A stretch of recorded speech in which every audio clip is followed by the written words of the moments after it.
Père Céleste, dans le nom de Jésus, nous t'allons notre remerciement. Merci Seigneur, car toi tu es notre consolation. Nous t'invoquons, toi l'Éternel, notre Dieu, qui inspire les chants d'allégresse pendant la nuit. Nous te célébrons, Seigneur, toi qui as fondé ta gloire aux bouches des enfants et même à ceux qui sont à la mamelle, afin d'imposer silence à l'ennemi, au vindicatif. Nous te disons merci pour ta grâce et pour ta paix. Merci pour la consolation que tu nous apportes. Merci Seigneur pour cette mélodie surnaturelle inspirée à travers laquelle tu es en train de te glorifier dans la vie de ton peuple. Nous te sommes infiniment reconnaissants, Seigneur. Nous sommes en train d'être rendus souples et sensibles sur le plan spirituel afin de laisser notre vraie identité te célébrer, t'adorer, Seigneur, et te servir. Nous te disons merci. Et nous pouvons déclarer que les vrais circoncis, c'est nous qui te rendons notre culte par l'Esprit de Dieu, qui nous glorifions en Jésus-Christ et qui ne mettons point notre confiance en la chair. Merci, Papa, pour ta grâce et pour ta bonté. Tu as toujours cherché depuis un temps les vrais adorateurs. Et les vrais adorateurs, c'est nous que tu as trouvé, Seigneur, qui t'adorons en esprit, en vérité. Te sommes infiniment reconnaissants. Merci d'avoir préparé l'atmosphère de cette réunion afin que ton peuple soit sensible et que la capacité de compréhension leur soit accordée, étant donné que c'est toi qui produis en nous les vouloir et les faire selon ton bon plaisir. Je déclare que personne ne sautera d'ici ce matin sans être touché par l'onction de Dieu vivant. Merci pour l'onction des compréhensions des Écritures dans la vie de tout un chacun, car cette compréhension nous transforme. Laisse que toute la gloire te soit rendue aujourd'hui et tellement jamais. Avec beaucoup d'actions de grâce, nous t'avons ainsi prié dans le nom de Christ et Jésus, et que tous ceux qui sont en accord avec moi disent Amen. Nous pouvons t'asseoir. Merci.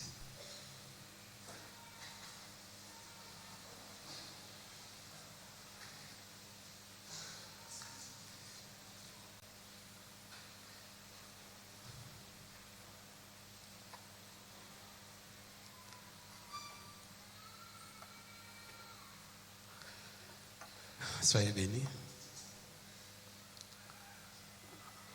Bienvenue dans notre troisième dimanche du mois. C'est un dimanche d'enseignement biblique et nous sommes dans la série de notre enseignement sur la longévité. Mais avant d'en arriver là, je voudrais que vous preniez conscience d'une chose.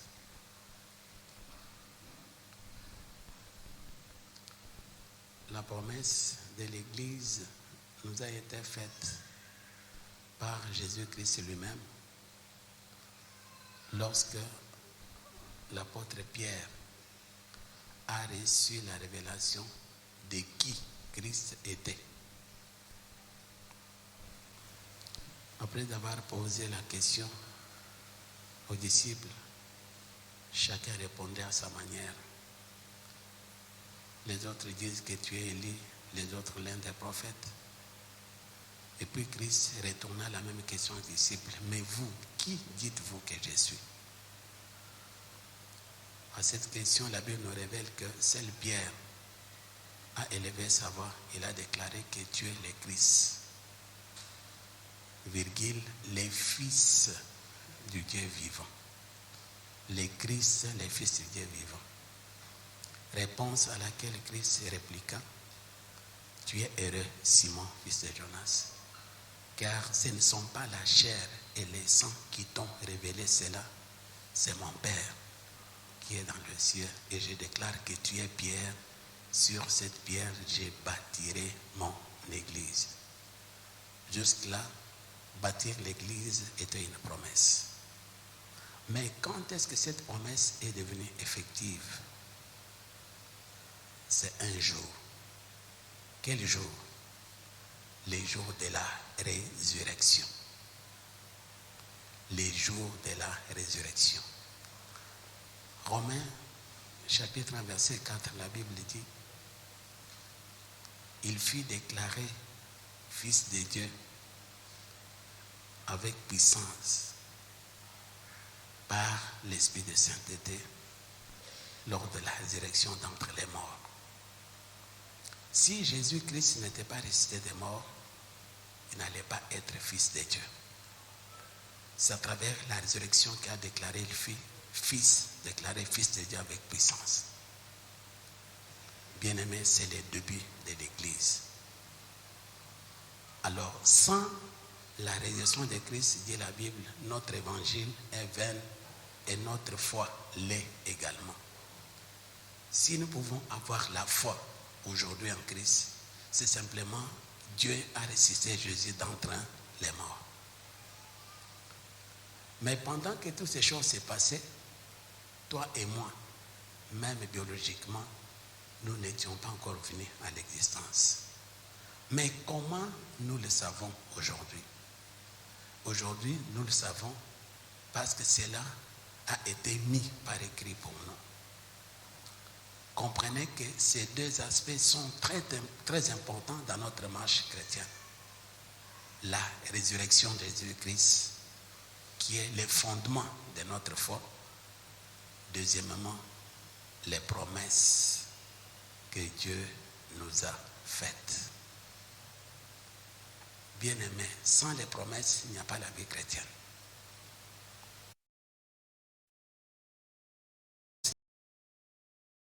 Pas donner des promesses.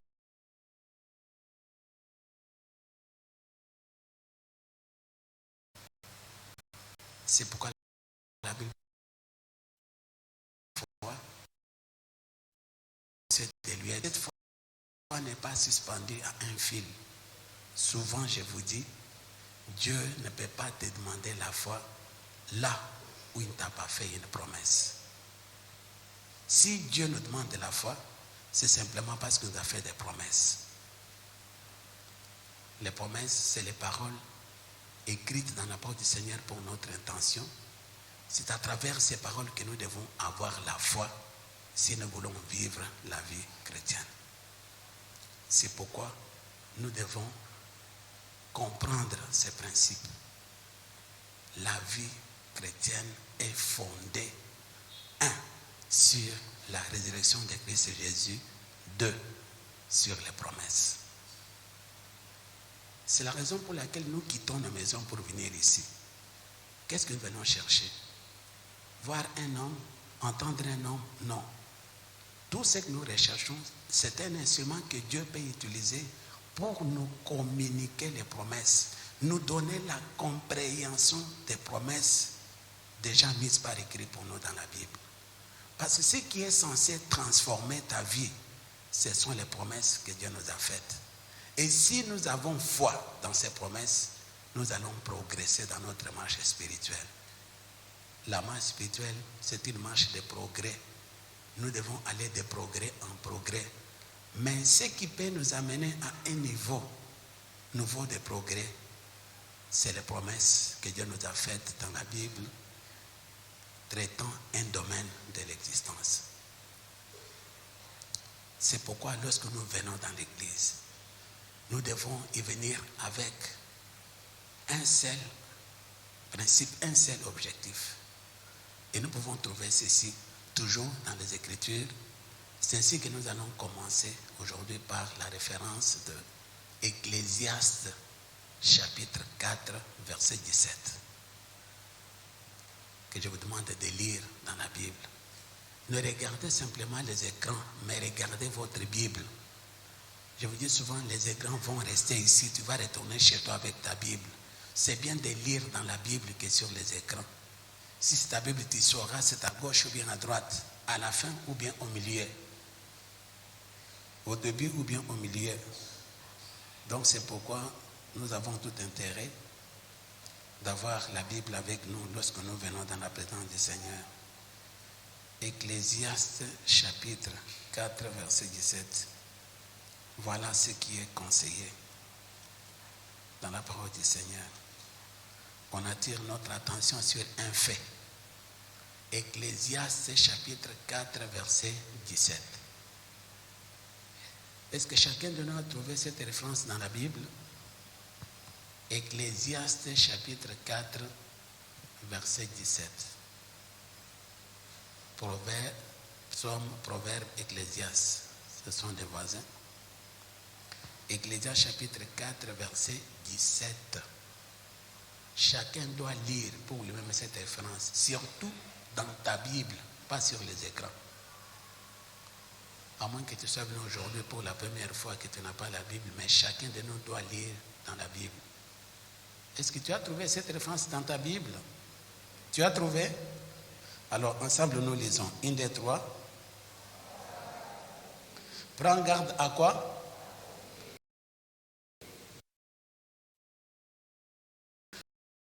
Lorsque tu entres où? Qu'est-ce qui est conseillé?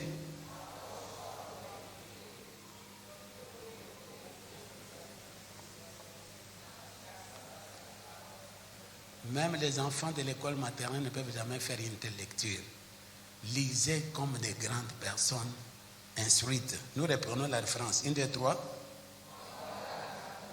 Prends garde à quoi? Quand? Qu'est-ce qu'il faut?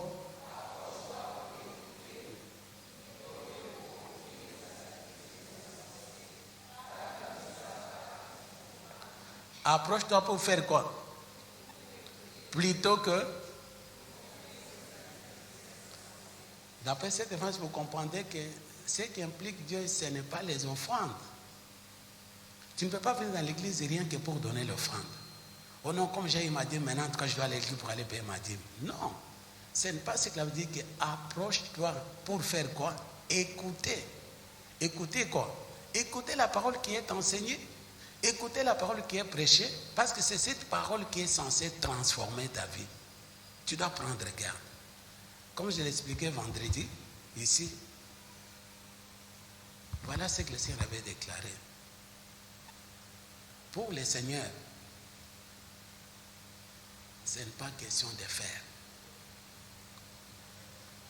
Mais pour le Seigneur, c'est la manière de faire qui est importante. Ce n'est pas question de faire, mais c'est la manière de faire qui est très importante. Tu peux faire les choses, mais si tu ne fais pas selon sa manière, ça ne sert à rien. Même dans l'Ancien Testament, il a dit que si vous offrez en sorte que cela soit agréé. Donc il n'est pas question seulement d'offrir, mais il faut offrir de manière que cela soit agréé par qui? Par le Seigneur. Et si vous revenez dans le Nouveau Testament, c'est la même chose. Il y a l'apôtre Paul qui a signalé quelque chose de fort.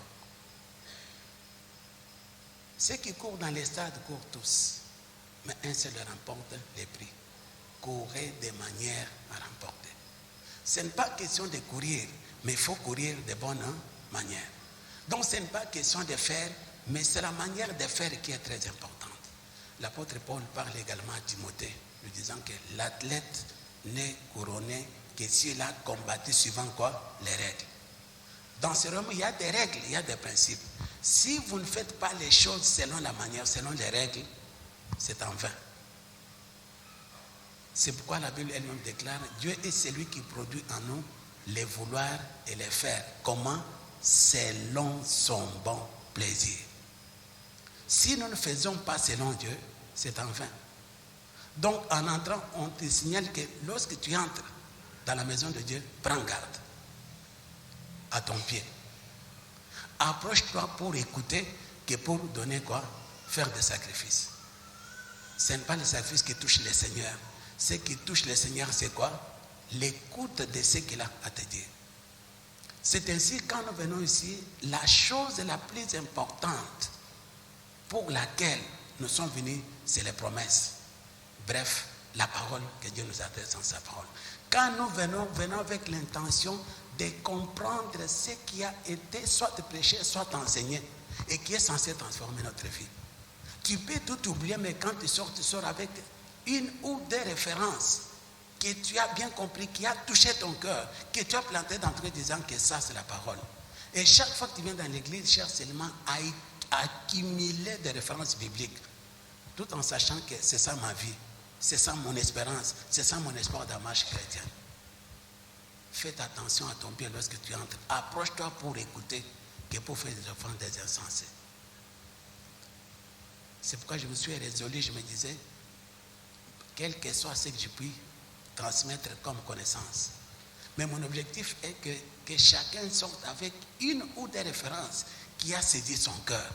Tu sais que cette référence m'a aidé à comprendre comment je dois vivre.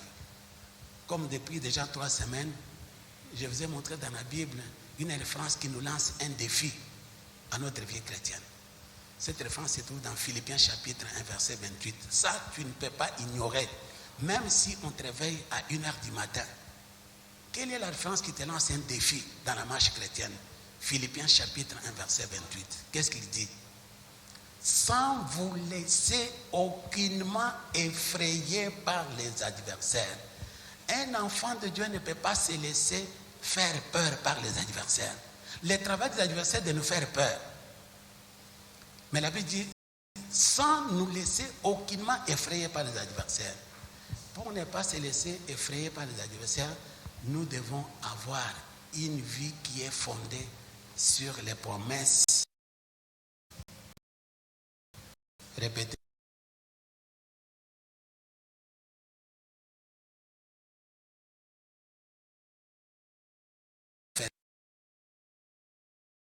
Sans ces promesses, il n'y a pas la vie chrétienne. Et vous comprendrez que sans ces promesses, il n'y a même pas la lumière. David a dit, ta parole est une lampe à mes pieds et une lumière sur quoi? Sur mon sentier. Donc si nous n'avons pas la parole, nous allons marcher dans les ténèbres. La Bible nous dit, sans vous laisser aucunement effrayer. C'est-à-dire, quelle que soit la circonstance, tu ne peux pas te laisser effrayer.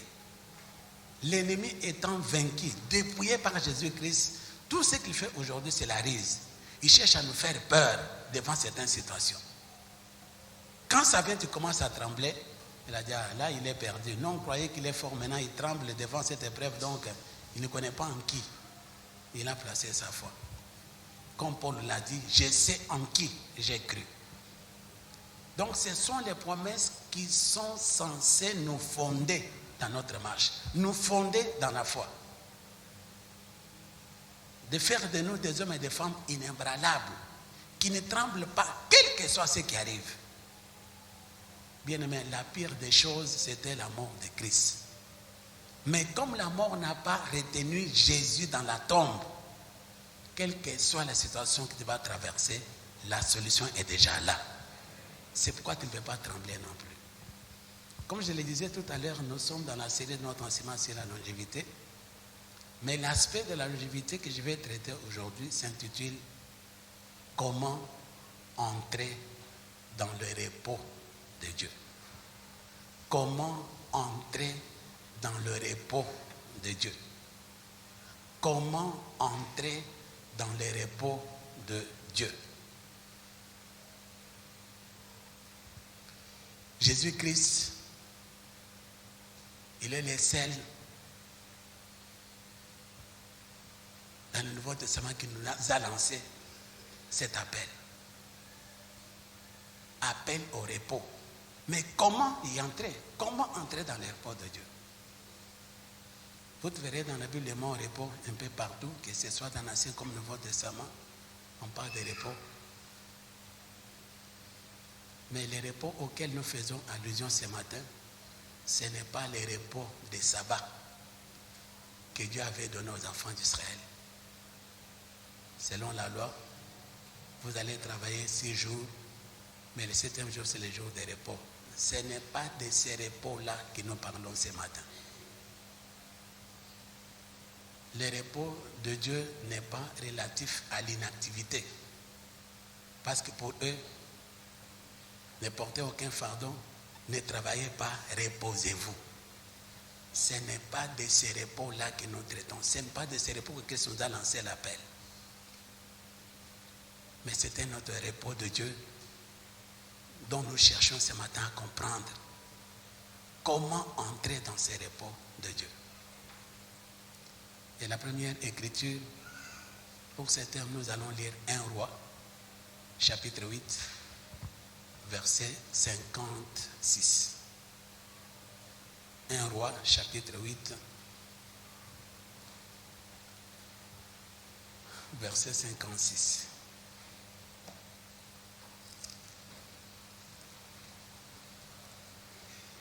Christ nous a appelés à son repos. Mais la question que nous sommes en train de traiter ce matin, comment entrer dans le repos de Dieu? 1 Roi chapitre 8, verset 56.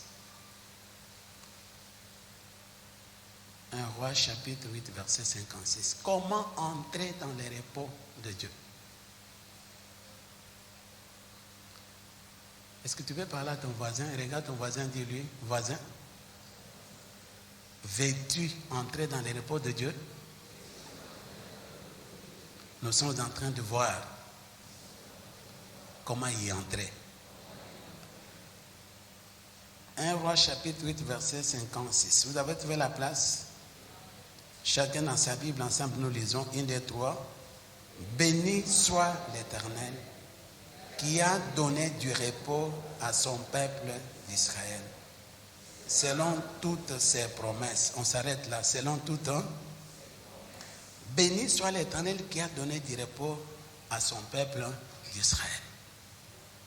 La personne qui a déclaré ces paroles, c'est le roi Salomon.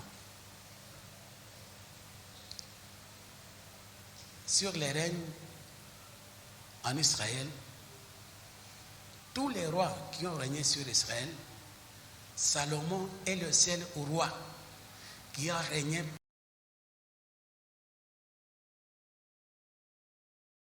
pendant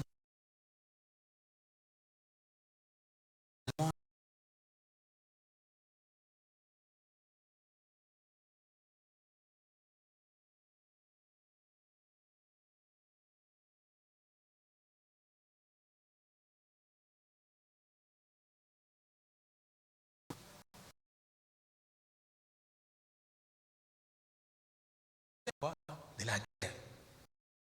Il a joui du repos pendant 40 ans. Nous avons le roi.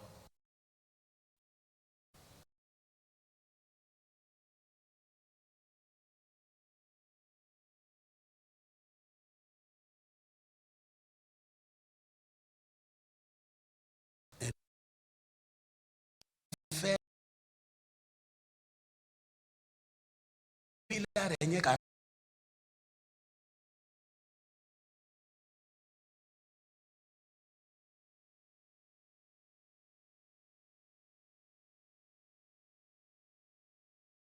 ans. Aujourd'hui, nous allons entrer dans l'éternité. Béni soit l'Éternel qui a donné du repos à son peuple Israël. Nous aussi, nous pouvons bénir Jésus-Christ qui a donné du repos à son Église, qui est son corps. Nous sommes appelés à entrer dans le repos de qui? De Jésus-Christ. Ça, c'est la partie A de cette référence. La partie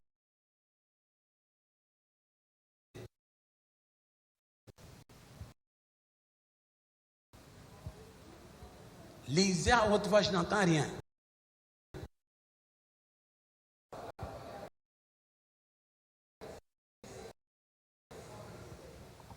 De toutes les bonnes paroles qui a été prononcées par qui? Combien se sont réalisées? Combien se sont réalisées? De toutes les bonnes paroles prononcées par Moïse. Mais n'ignorez pas une chose. Si Moïse avait prononcé de belles paroles, Christ a plus prononcé les paroles. Et nous pouvons dire, nous aujourd'hui, de toutes les bonnes paroles que Christ a déclarées sur l'Église, aucune d'elles ne sera sans effet. Tout ce que Jésus a déclaré sur l'Église doit se réaliser. Nous pouvons remplacer Moïse par Jésus. Pourquoi? Lui-même, Moïse, de son vivant, qu'est-ce qu'il a dit? L'Éternel, votre Dieu, vous suscitera un autre prophète comme moi. Vous l'écouterez dans tout ce qu'il vous dira. Quelles sont ces promesses dont Moïse faisait allusion? C'est Jésus-Christ. Donc comprenez que si de toutes les bonnes paroles que Moïse a déclarées, aucune n'est restée sans effet, comprenez également que de toutes les bonnes paroles que Jésus-Christ a déclarées sur l'Église, aucune ne va rester sans effet.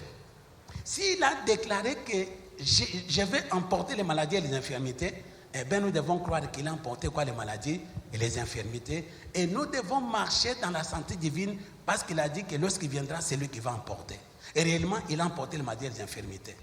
Donc tu peux déduire, déclarer que de toutes les bonnes paroles déclarées par Jésus-Christ, serviteur de l'Éternel, aucune des paroles ne restera sans effet dans ma vie. Soyez bénis. Si Dieu avait fait en sorte que le règne de Salomon soit un règne de repos, mais Jésus est plus que Salomon, dit la Bible. Alors lui, il nous appelle aussi à un repos éternel. Nous devons entrer dans ce repos. Mais la question que nous sommes en train de traiter est de savoir comment entrer dans le repos de Dieu. Voici la première réponse à cette question. Nous sommes dans Matthieu chapitre 11, verset 28.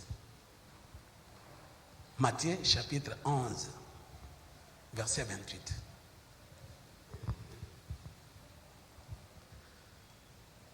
Matthieu chapitre 11, verset 28.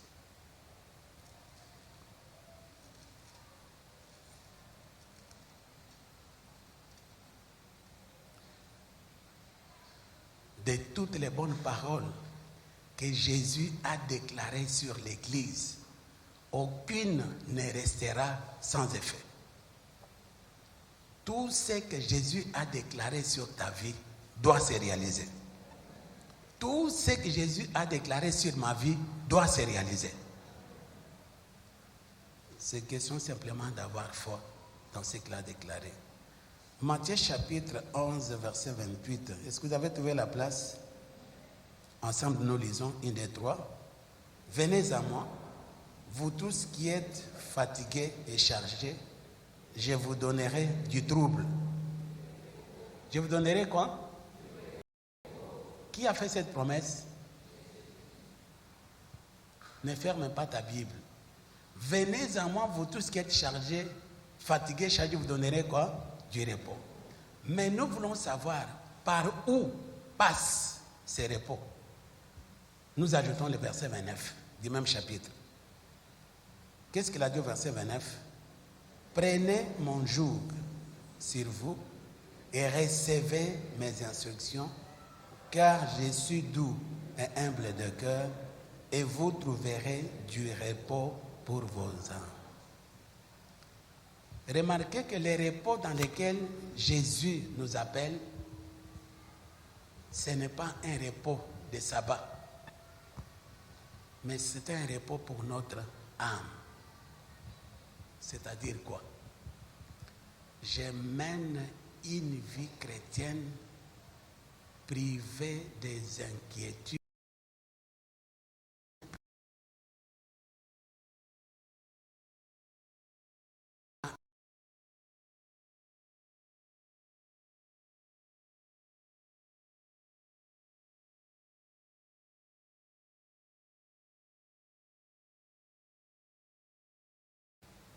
Recevez mes instructions. En d'autres termes, recevez mes promesses. Ayez confiance en mes promesses. Vous aurez la paix pour vos âmes. Nous parlons aussi de la longévité. Mais si nous voulons vivre cette longévité qui est accompagnée des soucis, des inquiétudes, nous risquons de ne pas vivre cette longévité parce que les soucis détruisent la santé. Les inquiétudes détruisent la santé. Ça va provoquer des choses dans ton corps. Tout ce que les médecins, les scientifiques sont en train de découvrir aujourd'hui, ce sont des choses que Dieu avait déjà prédit dans sa parole, que Dieu a dit dans sa parole. Si on a dit que ayez la paix en moi, parce que quelqu'un sans la paix, les troubles peuvent causer des choses dans notre santé. C'est pourquoi il nous appelle à entrer dans son repos. Répétez, le repos de Dieu, auquel je suis appelé, il est fondé que sur les promesses qu'il m'a faites. Ce repos est fondé sur les promesses. Donc, nous devons avoir confiance dans les promesses que Dieu nous a faites, si nous voulons vivre dans ces repos. Soyez bénis. Mais qu'est-ce que lui-même a dit dans sa parole? Nous allons vérifier notre référence, tout en restant dans Matthieu. Mais cette fois-ci, nous allons lire Matthieu chapitre 6, verset 27. Venez à moi, vous tous qui êtes fatigués, chargés, je vous donnerai du repos. Prenez mon joug sur vous et recevez mes instructions, car je suis doux et humble de cœur, et vous trouverez du repos pour vos âmes, dit Jésus-Christ. Mais dans Matthieu chapitre 6, verset 27, qu'est-ce qu'il dit? Si vous avez trouvé la place, Matthieu chapitre 6, verset 27. Ensemble, nous lisons cette écriture.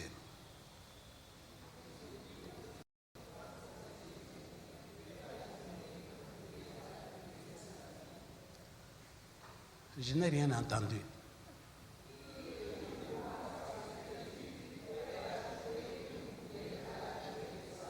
Je n'ai rien entendu.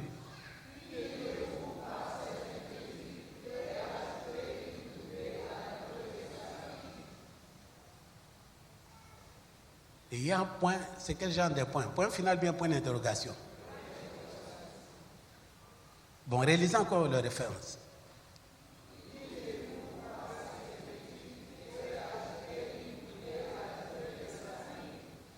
Comment tu réponds à cette question? Parce que c'est une interrogation, on te pose la question. Comment tu peux répondre? Est-ce que tu peux? Tu peux? Alors si tu ne peux pas, pourquoi tu t'inquiètes? En d'autres termes, si les inquiétudes pouvaient changer une chose à ma situation, ça aurait été une bonne chose. Mais Jésus me garantit que qui de vous, par ses inquiétudes, peut ajouter une coudée à la durée de sa vie. Si on peut déduire le verset, par tes inquiétudes, qu'est-ce qui peut changer à ta situation? Regarde ton voisin, dis-lui, voisin, je ne sais pas si tu as vu cette référence, ces versets. Ce n'est pas un apôtre qui parle. Ce n'est pas un prophète qui parle. Mais c'est le plus grand prophète et le plus grand apôtre. Les souverains, ils te posent la question. Qui de vous, par ses inquiétudes, peut ajouter une coudée à la... Toi qui es mon voisin ce matin, est-ce que tu le peux? Est-ce que tu peux changer? À cause des inquiétudes, tu peux changer? Si tu ne peux pas changer, à quoi bon sert s'inquiéter? Je te conseille, abandonne les inquiétudes.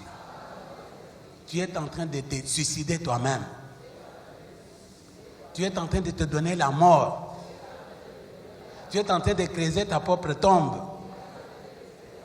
D'après Jésus, ça ne sert à rien de s'inquiéter. Bien-aimé, est-ce qu'il y a quelqu'un qui peut changer cette parole de l'Écriture? Tes inquiétudes changeront quoi? Et pourquoi tu t'inquiètes? Quelle que soit la nouvelle qui peut tomber dans tes oreilles,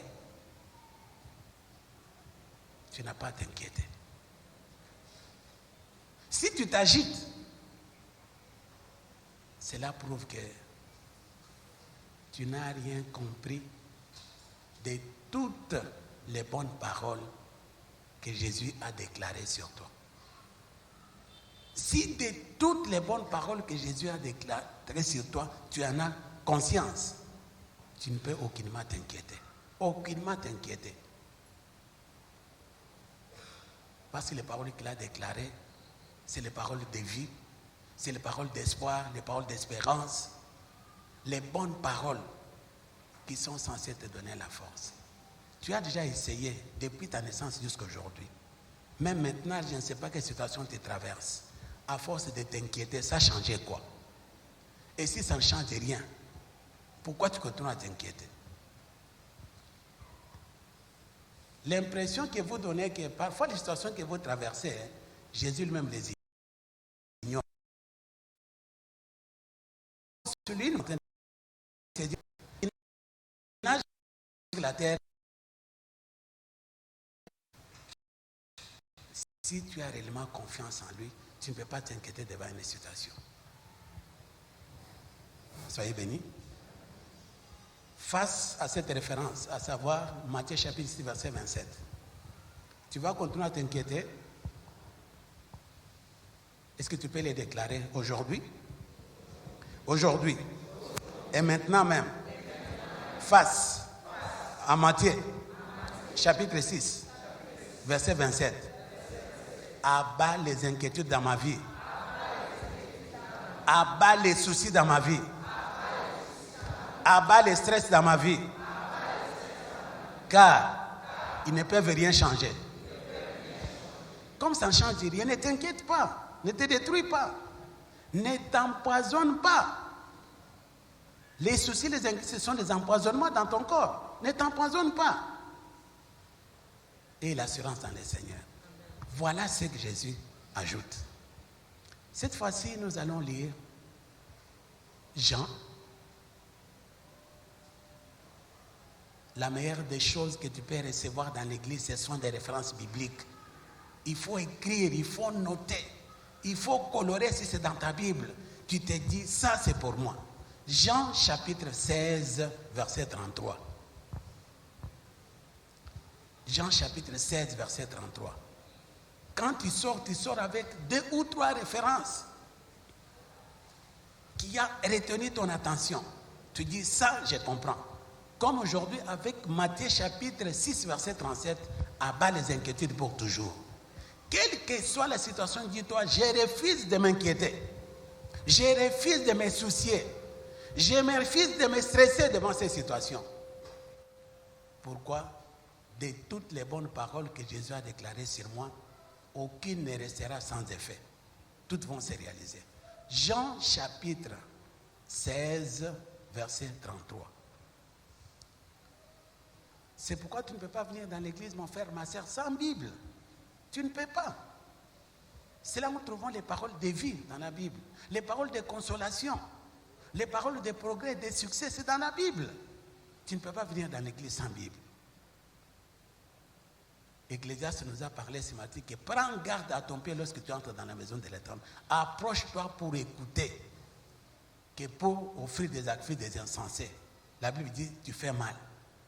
Jean chapitre 6, verset 33. Est-ce que vous avez trouvé la place? Lisez cette référence et comprenez l'énergie qu'elle dégage.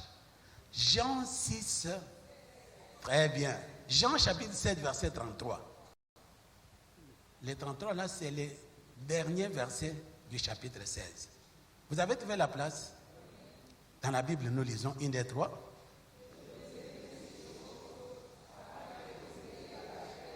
Jusque-là.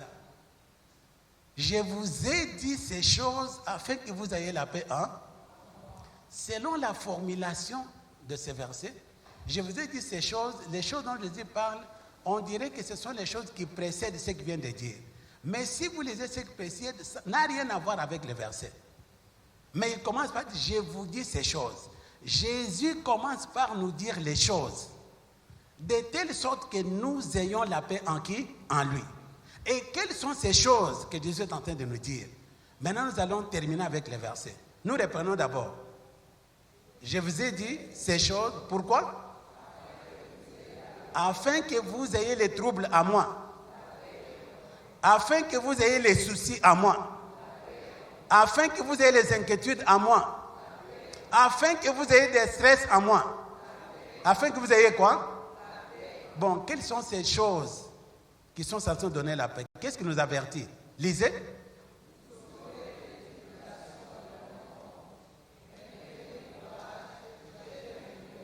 Vous aurez quoi? Ah, donc même Jésus sait que nous aurons des tribulations. Mais face aux tribulations, qu'est-ce qu'il a dit? Il a commencé par dire, ayez la paix en moi. Vous aurez des tribulations dans le monde. Et puis il dit quoi? J'ai vaincu le. C'est-à-dire que comme j'ai vaincu les mondes, vous aussi vous devez faire quoi? Vaincre les mondes. Vous aurez des tribulations dans les mondes. La situation que tu traverses, Jésus n'est pas ignorant.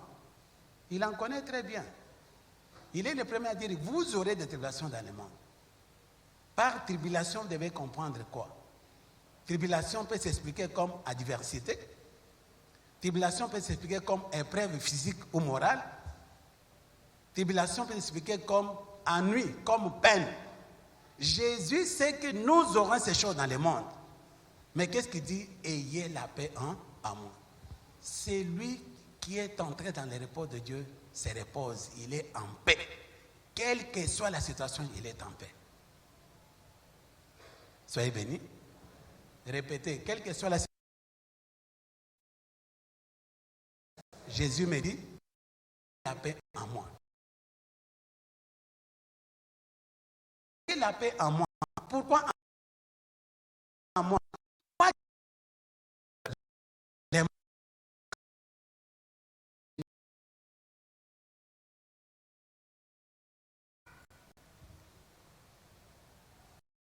Répétez.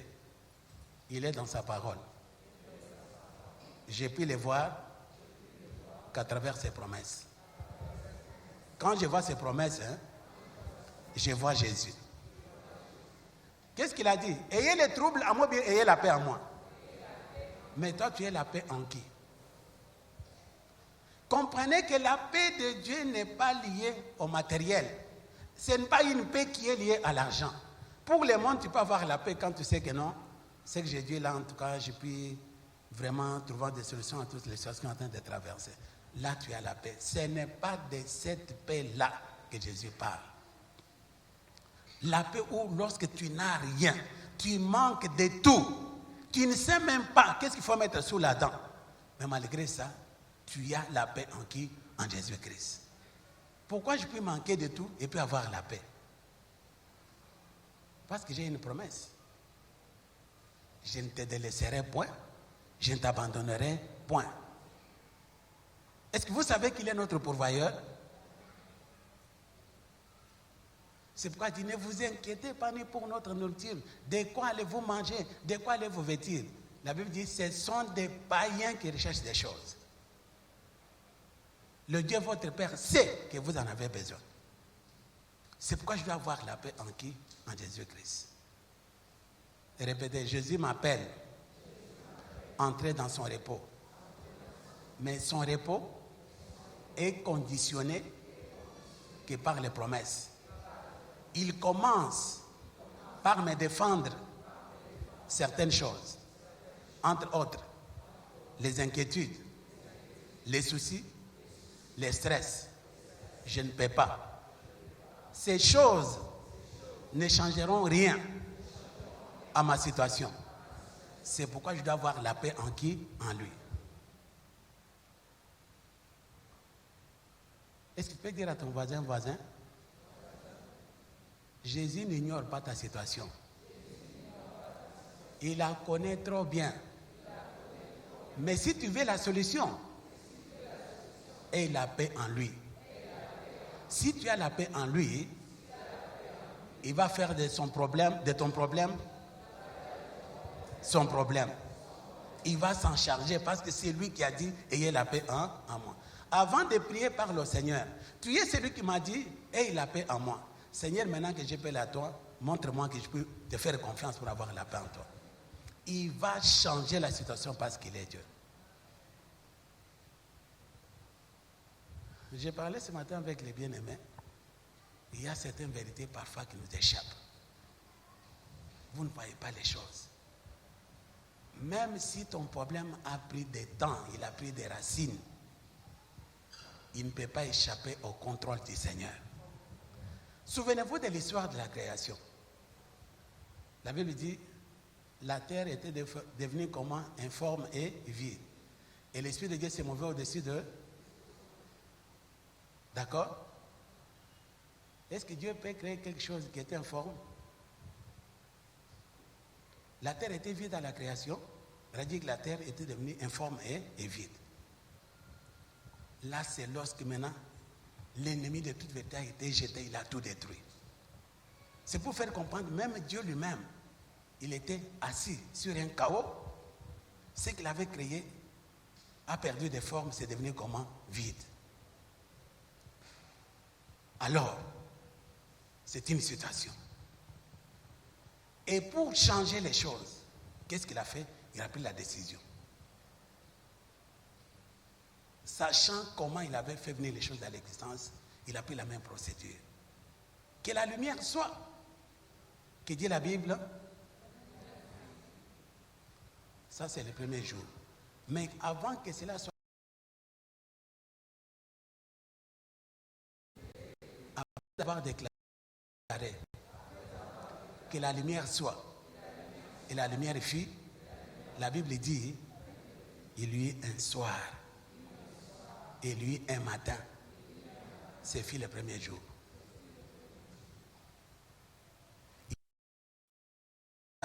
Il y a un jour. Pourquoi on n'a pas commencé lui un matin puis un soir? Comment nous faisons les choses? Les matins et puis les soirs. Mais Dieu dit il y a un soir et puis il y a un matin.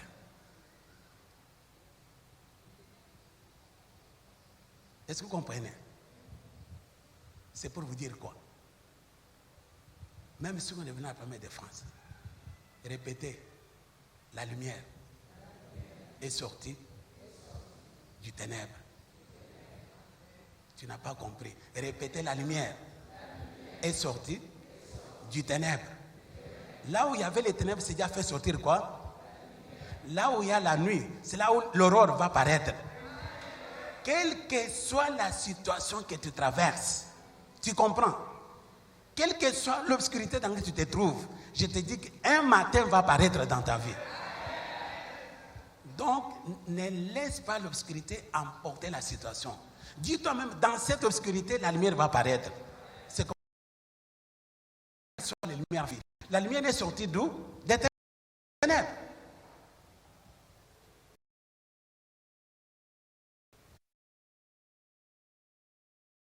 De toi. De Dieu. Les ténèbres de ma situation là, c'est là où la lumière va sortir pour me donner les grâces que je vois la lumière dans ma vie. Il y a un serviteur qui a compris les